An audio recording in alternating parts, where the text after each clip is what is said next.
La muerte del Papa Francisco cierra una etapa en la Iglesia Católica, pero ¿qué significa para los mexicanos? En su visita a nuestro país abordó la pobreza, la desigualdad y al visitar la zona fronteriza con Estados Unidos puso el dedo en la llaga, la migración y el cambio climático. Le doy la bienvenida a la mesa de periodistas a Luis Miguel González, director editorial del periódico El Economista. Gracias por estar con nosotros. Bienvenido. Te pregunto, ¿qué significa la muerte del Papa Francisco en un país como México, donde casi 80% de la población profesa la religión católica? Bien lo dices tú, se cierra un ciclo y yo diría, se abren muchos signos de interrogación. El más relevante es que de lo que fue el mensaje de Francisco quedará como algo permanente, como una tendencia, y qué parte literalmente pasará a ser visto como con nostalgia. Hablamos mucho del Papa como líder religioso de una comunidad, obviamente es el jefe de un Estado, el Vaticano. Yo diría, para usar nomenclatura contemporánea, también es un influencer. Fue alguien que generó temas de conversación, que nos puso a discutir en ciertos temas. Yo diría que puso a la Iglesia Católica en la mesa de debate en temas donde tenía años que o no le interesaba participar o a quienes estaban no le interesaba invitarla. Estoy pensando comunidad LGTB, pero también temas como violencia. Tú mencionabas, Joely, en su visita a México no solo habló de migración, hay un mensaje, si no recuerdo mal, en Morelia, donde se refiere a esta, vamos a decir, a esta cooptación de los jóvenes por los grupos criminales. Sí. Y el llamado me parece que es impresionante porque decía, no digan que no tienen opciones. Es parte de los dilemas en los que un líder religioso se mete a la conversación un poco con calzador, pero con ideas frescas. Oye, interesante en esa visita, bien lo dices, en Michoacán particularmente, con el presidente incluso dándole la bienvenida, el expresidente Enrique Peña Nieto dándole la bienvenida, pero el Papa en su papel tratando de meterse a hablarle a los jóvenes, a hablarles de oportunidades, a hablar de otra manera de enfrentar la pobreza, la desigualdad y la falta de oportunidades en territorio mexicano. También pudo haber resultado incómodo, como resultó incómodo para muchos otros países, sin embargo, y presidentes, sin embargo, él lo hacía y parece que tenía cierto clic con algunas comunidades, incluso con los jóvenes.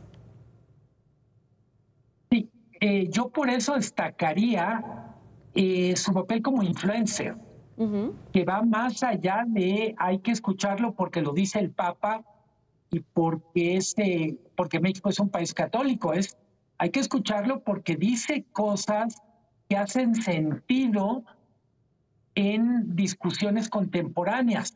Hay que recordar entre los temas que pone en la discusión, también hay que decir lo que no resolvió en el Vaticano, porque las cosas siguen siendo iguales, pero decir, bueno, ¿qué papel deben ocupar en la comunidad católica las personas divorciadas, las madres solteras, la comunidad LGTB?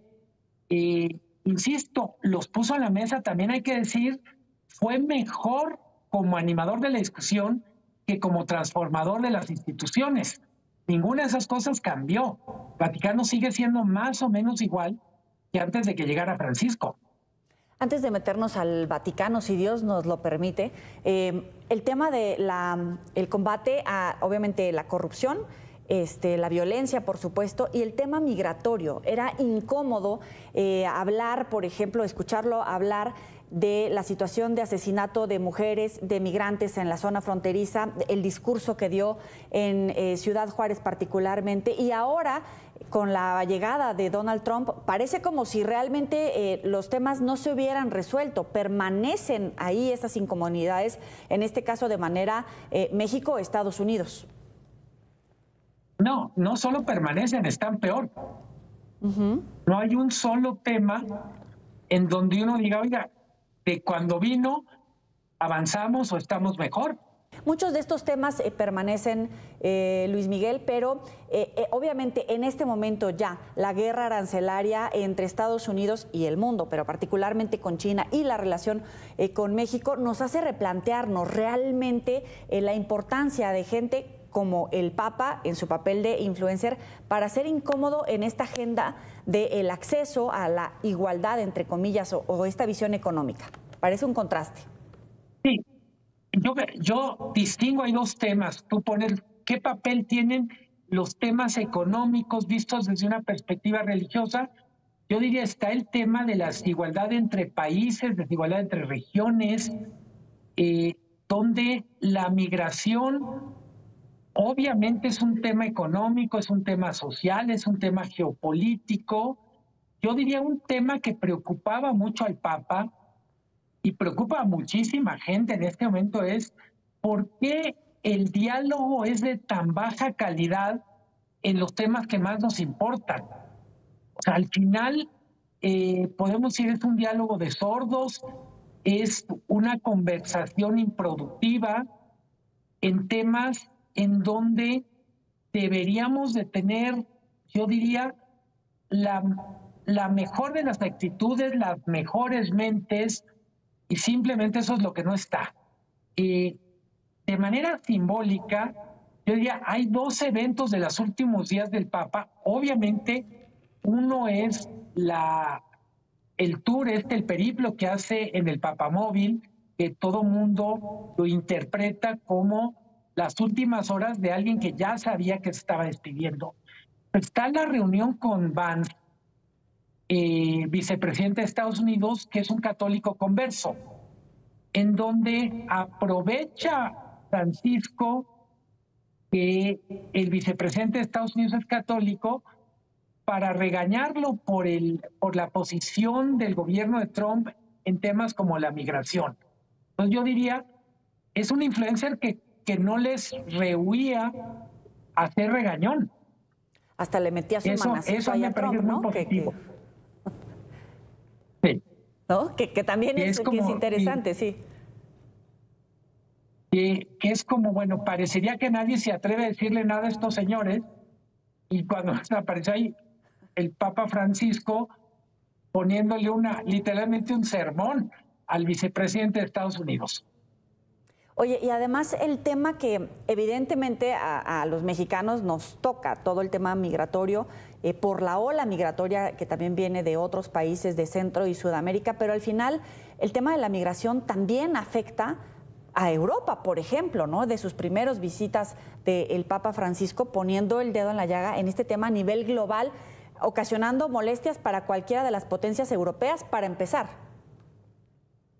Sí, hay que recordar, el Vaticano está en Italia. Estoy diciendo una cosa de que hasta pena me da decirlo como si fuera una novedad, pero Italia es uno de los países en donde esta llegada de migrantes ha generado más cambios en la política.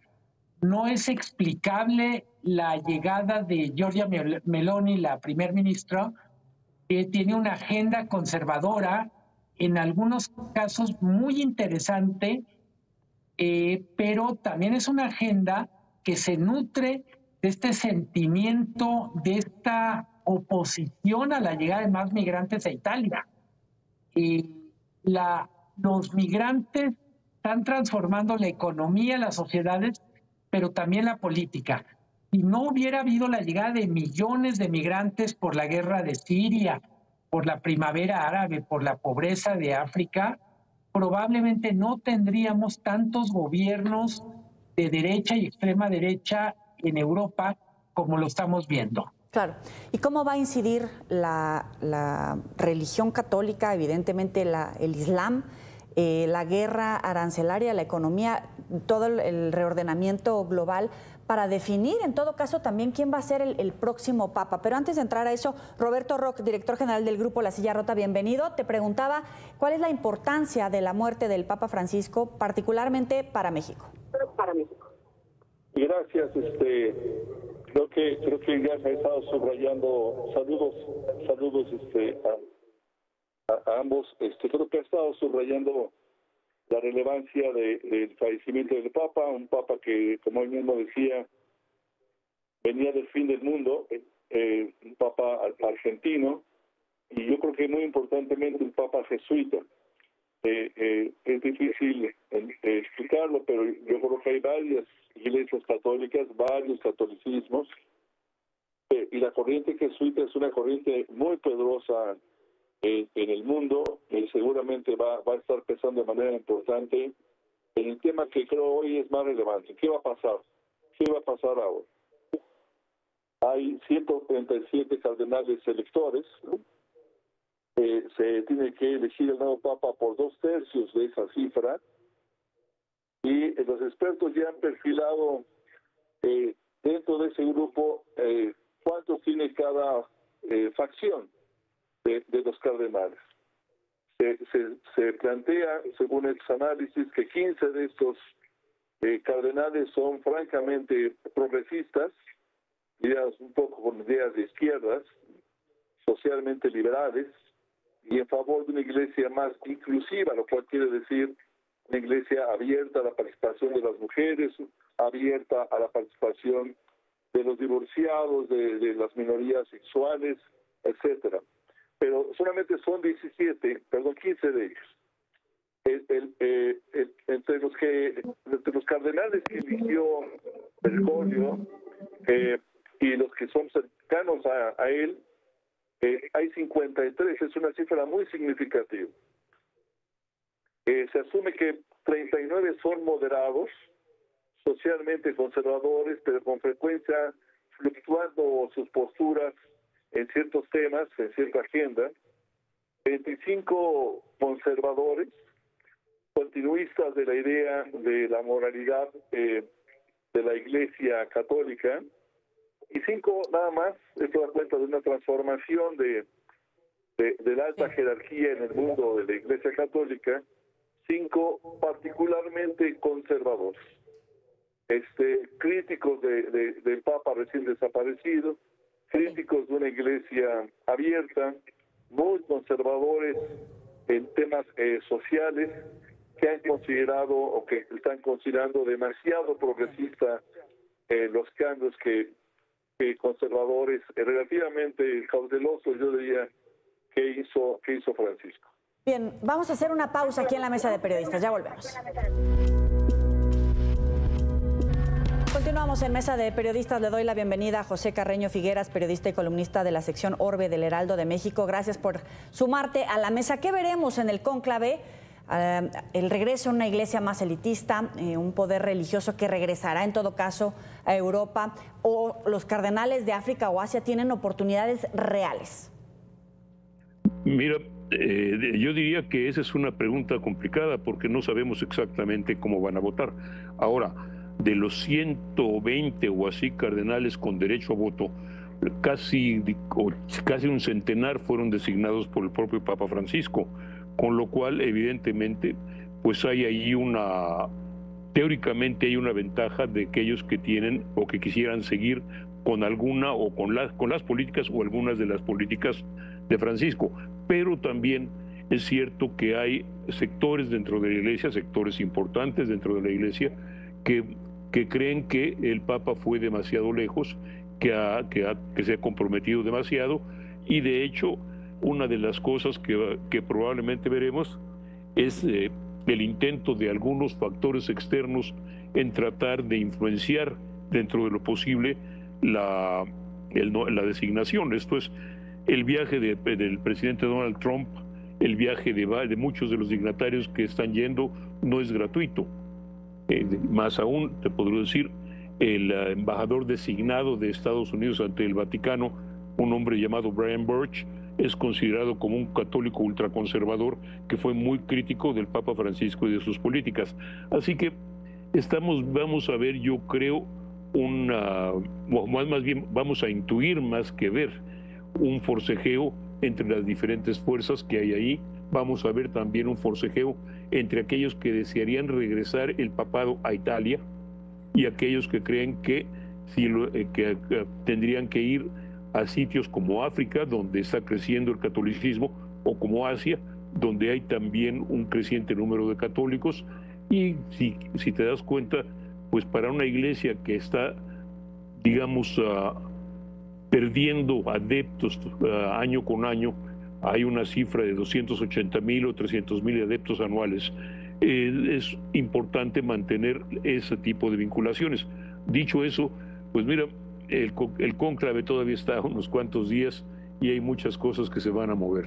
Claro, con el Islam a la cabeza del número de feligreses a nivel global y la disputa entre Estados Unidos y China, ¿cuáles son las oportunidades reales para la Iglesia Católica de retomar poder y control tanto político como religioso a nivel global? Luis Miguel, pensando ya en este escenario del cónclave.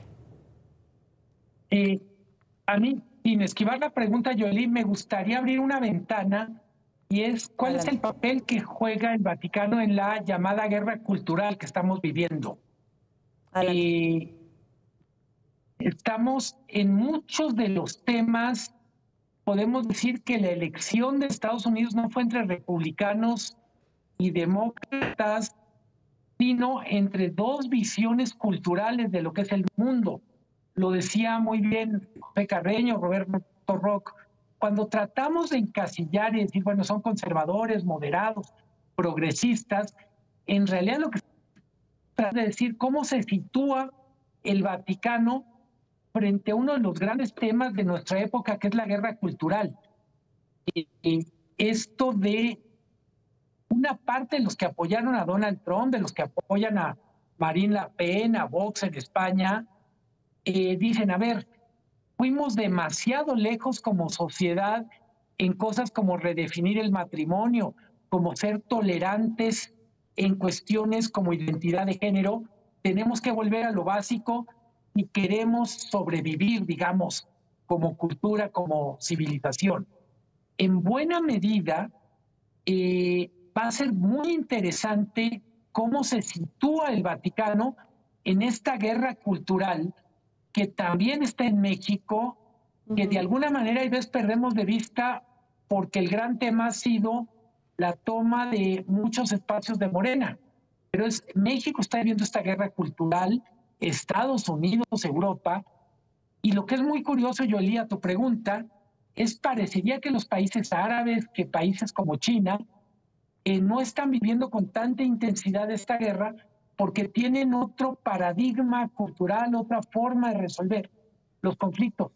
Pero yo te diría que en el occidente, y México incluido, una de las grandes preguntas es cómo se va a situar el Vaticano en esta guerra cultural. Y un solo dato que me llamó la atención, lo leí en The Economist, es tan atípico esto que haya habido un papa no europeo, que la última vez que había ocurrido antes de Francisco fue en el siglo VIII, cuando hubo un papa sirio. En la práctica, lo más normal es que sea italiano y que si no es italiano, sea europeo. El que haya habido en Europa es algo que no había ocurrido prácticamente desde antes de las cruzadas, para hacernos una idea. Y pinta interesante el escenario, Roberto. Muy pertinente los planteamientos de Luis Miguel y de Pepe, a los que saludo con mucho afecto. Ciertamente veremos cómo la alta jerarquía global de la Iglesia Católica toma la definición de cómo alinearse o no con las tendencias culturales, pero también geopolíticas que está viviendo el mundo. Es un misterio, es verdad. Fue una anomalía traer a un papa argentino o latinoamericano, pero creo que expresaba cierto consenso, evidentemente en la curia romana, que algo que había que cambiar. Habremos de ver si esto persiste y cuáles son realmente las fuerzas que están condicionando el voto de los cardenales. Ciertamente, Pepe, Francisco eligió a muchísimos cardenales, pero solamente 53 de ellos están en condición de ser electores. Otros por edad o por lo que sea. Entonces habría que ver. Tenemos que imaginar algo así como poco menos de 90 votos de los 137 integrantes del colegio cardenalicio. Se tienen que acumular y a lo mejor vamos a tener que esperar un buen lapso con varias rondas de humo negro antes de saber el nuevo nombre. Pepe, antes de ir contigo, planteo este tema. El gobierno de México decide enviar a la secretaria de Gobernación, no acudirá la presidenta Claudia Sheinbaum. ¿Es un acierto? Uy. Mira, sí, ¿no? Sí, para empezar, México es un país profundamente católico, o por lo menos tiene la reputación de ser profundamente católico. Y evidentemente la secretaria de Gobernación es la persona encargada de el culto y de tratar de mantener la relación con el culto. Ahora, en términos políticos domésticos puede tener una explicación, pero en términos de política internacional de presencia, pues es un error. Porque va a haber alrededor de 50 jefes de Estado y de Gobierno presentes ahí, una oportunidad formidable para hacer, si no un gran cónclave, para hacer contactos, para empezar a hacer algunas vinculaciones que son cada vez más urgentes para el país y para el mundo, en este nuevo mundo que estamos viviendo. Digamos que no esperaría que ahí se reuniera con Donald Trump, pero sí que pudiera intercambiar algunas palabras con Ursula von der Leyen o con gente o con enviados de Japón o de los países de Extremo Oriente que van a resultar cada vez más importantes con nosotros. Pero, pues, insisto, yo creo que ahí sería probable ver alguna cuestión doméstica como impedimento para la visita, ¿no? Bien, 40 segundos, Roberto. Tienes tu micrófono. No. Adelante. El gobierno de México siempre está asumido como un Estado laico, pero también creo que el tratamiento de Pepe sobre la oportunidad internacional de estar ahí presentes era muy importante, especialmente en estas circunstancias. Creo que hacia adentro del gobierno seguramente hubo distintos posicionamientos, entenderíamos. A lo mejor Pepe pudo haber sido alguien más cercano, con cierto liga personalísima, su esposo, por ejemplo, como ocurre a veces con el gobierno norteamericano, que va la esposa, no sé mucho más de eso. Pero lo que sí creo es que, con todo el respeto que me pueda merecer y me merece Rosicela Rodríguez, su presencia va a ser totalmente irrelevante para efectos de este espacio. Luis Miguel, igual 40 segundos. Digo, a menos que en los próximos días nos enteremos que algo más importante que ese evento vaya a ocurrir en México, yo creo que el lugar donde tendría que estar Claudia Sheinbaum es en el velorio del Papa, en las ceremonias en el Vaticano. Insisto, todavía tengo un espacio a la duda y es, a lo mejor está a punto de ocurrir algo acá, de lo que nos enteraremos después, pero es el evento político más importante del primer cuatrimestre del año, con diferencia, y creo que también nos habla de el jefe del Estado mexicano, la jefa del Estado mexicano tiene que planear muy bien su agenda, pero parte de planearla muy bien es para poder abrir espacio a lo imprevisto. Claro. Y a mí me parece que tendría que haberse abierto un espacio en una agenda que no tienen que convencernos, está apretadísima. Estamos llenos de temas relevantes. Luis Miguel González, José Carreño, Roberto Roca, gracias por estar con nosotros aquí en la Mesa de Periodistas. Nos vemos la próxima. Pásenla bien.